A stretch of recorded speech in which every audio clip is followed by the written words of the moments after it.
చిరంజీవి రాజకీయ ఎంట్రీ ఖాయం. రేపో మాపో బీజేపీలోకి చేరుతారు. అన్నాతమ్ముళ్ళిద్దరూ ఇక రాజకీయాలలో చక్రం తిప్పనున్నారు. ఇది కొన్ని రోజులుగా మెగా బ్రదర్స్ విషయంలో వినిపిస్తోన్న వార్తలు. ఇందుకు తగ్గట్టే చిరంజీవి కేంద్ర పెద్దలతో, మరీ ముఖ్యంగా మోడీతో చాలా చనువుగా ఉంటున్నారు. చీటికీ మాటికీ రాజకీయాల గురించి కామెంట్స్ చేస్తున్నారు.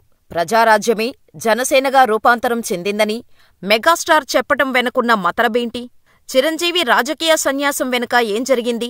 సడన్ గా ఈ నిర్ణయం ఎందుకు తీసుకున్నారు? చిరంజీవి ఏం చెప్పారు? Watch the story. Megastar Chiranjeevi తన రాజకీయ భవిష్యత్తుపై చేసిన కామెంట్స్ ఇప్పుడు సోషల్ మీడియాలో తెగ వైరల్ అవుతున్నాయి. హైదరాబాదులో జరిగిన బ్రహ్మ ఆనందం ప్రీ రిలీజ్ ఈవెంట్లో పాల్గొన్న చిరంజీవి తన రాజకీయ అనుభవం, భవిష్యత్తు ప్రణాళికల గురించి చెబుతూ రాజకీయాలకు పూర్తిగా దూరంగా ఉంటానని, ఇకపై తన జీవితం సినిమాలకే అంకితమని స్పష్టంగా చెప్పేశారు.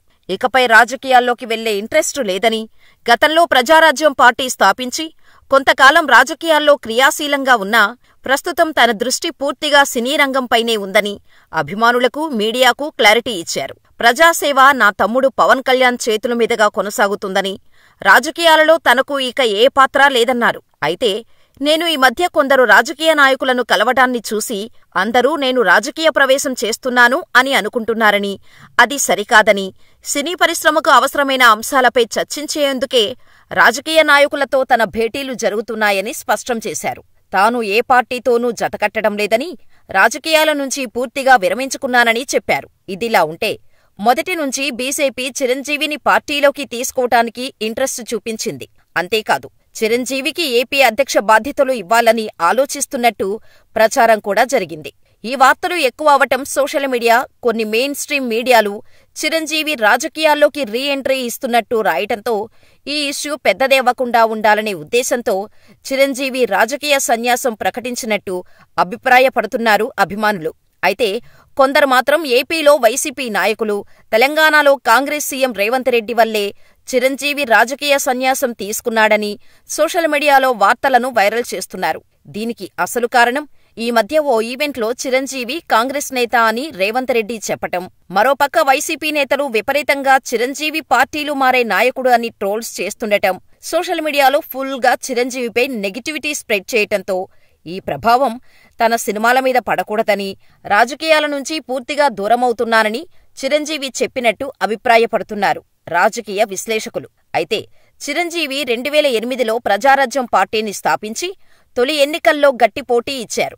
అయితే రాజకీయ పరిస్థితుల కారణంగా ఆ పార్టీని కాంగ్రెస్లో విలీనం చేశారు. అనంతరం కేంద్ర మంత్రిగా పనిచేసిన ఆయన తర్వాత పూర్తిగా రాజకీయాలకు దూరమయ్యారు. మరోవైపు పవన్ కళ్యాణ్ జనసేనను స్థాపించి రాజకీయాల్లో కొనసాగుతున్నారు. కాబట్టి ఎటువంటి బాధ లేకుండా తన బాధ్యతలు పవన్ కళ్యాణ్ తీసుకుంటారని సింగిల్ లైన్లో చెప్పేసి చిరంజీవి తన భారాన్ని కాస్త పక్కన పెట్టేశారు. అయితే గతంలో కూడా ఇలాగే ఇకపై రాజకీయాల్లోకి రాను అని క్లారిటీ ఇచ్చారు చిరంజీవి. అయినప్పటికీ ఆయన రీ ఎంట్రీపై వార్తలు ఆగలేదు.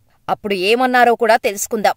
నేను మొదలుపెట్టిన బ్లడ్ బ్యాంక్, ఐ బ్యాంకు నుంచి సేవలు అభిమానుల సహకారంతో ముందుకెళ్తుండటంతో రాజకీయాల్లోకి వెళ్లి మరింత సేవ చేయాలని అనుకున్నాను. అయితే సేవ చేయటానికి రాజకీయాల్లోకి వెళ్లాల్సిన అవసరం లేదు అని తర్వాత అర్థమైంది.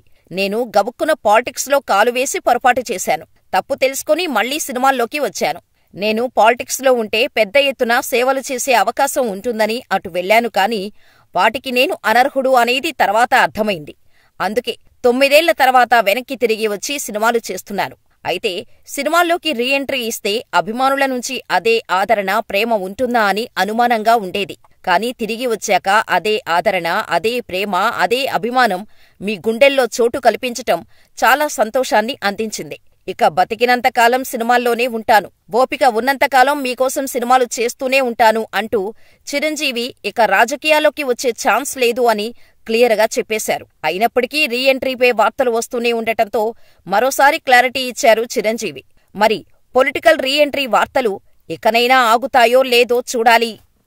అంటే చాలా మందికి డౌట్లు వస్తున్నాయి. ఏంటి కొంచెం అటు వెళ్తాడా ఏంటి, వాళ్ళకి పెద్ద పెద్ద వాళ్ళందరికీ దగ్గర అవుతున్నాడు, వాళ్ళందరూ దగ్గర చేసుకుని ప్రయత్నం చేస్తున్నారంటే కాదు, మరో రకంగా సేవలు అందివ్వడం కోసంగా చేయడమే తప్ప అంతకు మించి పొలిటికల్గా వెళ్ళటం అనేది లేదు. ఆ డౌట్ పెట్టుకోవద్దు my dear friends, media friends.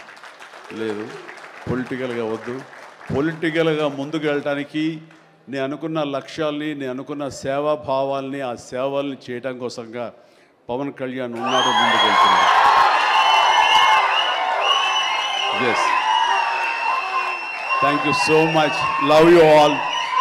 Brahmanandam మరొకసారి పెద్ద హిట్ అవుతుంది, అవ్వాలి. దాన్ని మీరందరూ హక్కుని చేర్చుకోండి, మీ ఆశీస్సులు ఇవ్వండి.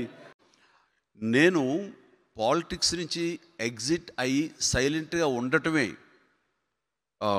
ఇప్పుడు ఇది మా తమ్ముడికి అది హెల్ప్ అవుతుందేమో అని అన్నానా ఏమో తెలియదు నాకు. కాబట్టి నా మద్దతు నా తమ్ముడికి అన్న స్ట్రాంగ్గా మాత్రం నేను చేయలేదండి.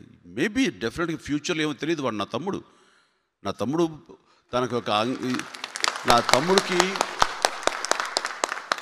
తన నిబద్ధత, తన నిజాయితీ ఇవన్నీ నాకు చిన్నప్పటి నుంచి తెలుసు. నాకు అందులో ఎక్కడా కూడా పొల్యూట్ అవ్వలేదండి. అంతటి నిబద్ధత ఉన్నటువంటి నాయకులు మనకు రావాలి. వాళ్ళు ఏ పక్షాన ఉంటారు, ఎటు ఉంటారు, ఎలా ఉంటారు అనేది భవిష్యత్తులో ప్రజలు నిర్ణయిస్తారు. బట్ అలాంటి వాడు రావాలనే నా ఆకాంక్ష.